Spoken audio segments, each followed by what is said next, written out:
కాకినాడ జిల్లాలో డయేరియా ప్రబలిన ప్రాంతాల్లో నీటిలో ఈకోలియా బ్యాక్టీరియా ఉన్నట్లు అధికారులు గుర్తించారు. తాగునీటిలో మురుగు, పక్షులు, జంతువులు, మనుషుల మలం కలిస్తే ఈ బ్యాక్టీరియా వస్తుందని అధికారులు చెబుతున్నారు.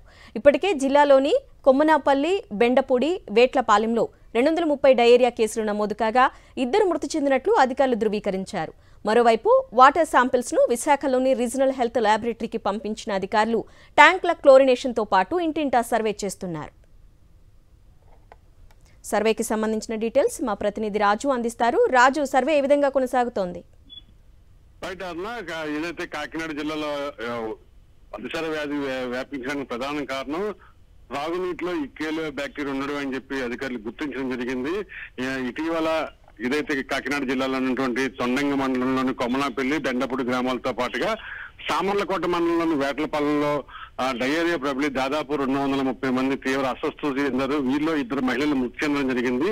దీంతో అప్రమత్తమైనటువంటి అధికారులు ఏదైతే ఆ డయేరియా ప్రబలినటువంటి ప్రాంతాల్లోని తాగునీటి శాంపిల్స్ ను సేకరించారు. ఈ శాంపిల్స్ అన్నింటినీ కూడా విశాఖపట్నంలోని రీజనల్ హెల్త్ ల్యాబొరేటరీ పంపించవచ్చు. అక్కడ పరీక్షల తర్వాత ఆ నీటిలో నమూనాలలోని ఈకోలియా బ్యాక్టీరియా ఉన్నట్టు గుర్తించారు. ప్రధానంగా ఈకోలియా బ్యాక్టీరియా ఏ సందర్భంలో పుడుతుందన్న దాని మీద కూడా అధికారులు చెప్తున్నారు. ముఖ్యంగా ఈ గ్రామాల్లో ఉన్నటువంటి త్రాగునీరు కలుషితం కావడం, లేదంటే ఆ త్రాగునీరులో మనుషులు, పక్షులు లేదా జంతువుల మలం కలిసినప్పుడు ఆ నీరు పూర్తిగా కలుషితం అయ్యి ఆ కలుషిత నీటిలోని ఈకోలియా బ్యాక్టీరియా పుడుతుందని చెప్పి అధికారులు చెప్తున్న పరిస్థితి అవుతుంది. అదే కాకుండా మిగతా గ్రామాల్లో కూడా ఏ విధంగా వాటర్ కంటెంట్ ఉన్న మీద కూడా అక్కడి నుంచి వాటర్ శాంపిల్స్ సేకరించి విశాఖపట్నం ఉన్నటువంటి ల్యాబొరేటరీకి పంపిస్తారు. మొత్తం మీద అయితే చూసినట్లయితే డయేరియా ప్రబల ప్రాంతాల్లో తాగునీటి సరఫరా నిలిపివేసి ట్యాంకర్ల ద్వారా వాటర్ సరఫరా చేసిన పరిస్థితి అయితే ఉంది. ఎవరన్నా రాజు, మరి అదేవిధంగా చిన్నపిల్లలు, వృద్ధులు ఎక్కువగా అనారోగ్యానికి గురయ్యే అవకాశం ఉంది కదా, సో వాళ్ళకి ఎలాంటి జాగ్రత్తలు చెప్పారు, ఎలాంటి సదుపాయాలు ఏర్పాటు చేస్తున్నారు తాగునీటికి సంబంధించి?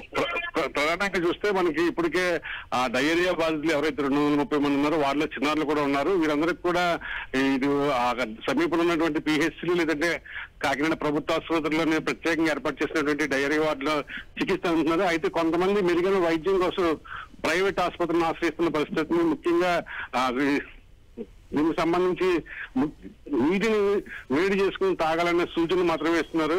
అంతేకాకుండా కలుషిత ఆహారాలు కూడా తినవద్దని చెప్పి కూడా స్పష్టమైన ఆదేశాలు అయితే వైద్య శాఖ అధికారులు చెప్తున్న పరిస్థితి అవుతుంది. మొత్తం మీద చూసినట్లయితే డయేరియా అదుపులోకి వచ్చినా అక్కడక్కడ మాత్రం కేసుల సంఖ్య స్వల్పంగా పెరుగుతున్న పరిస్థితులు అయితే కాకినాడ జిల్లాలో కనిపిస్తున్నారు. Right Raju, thanks for the details.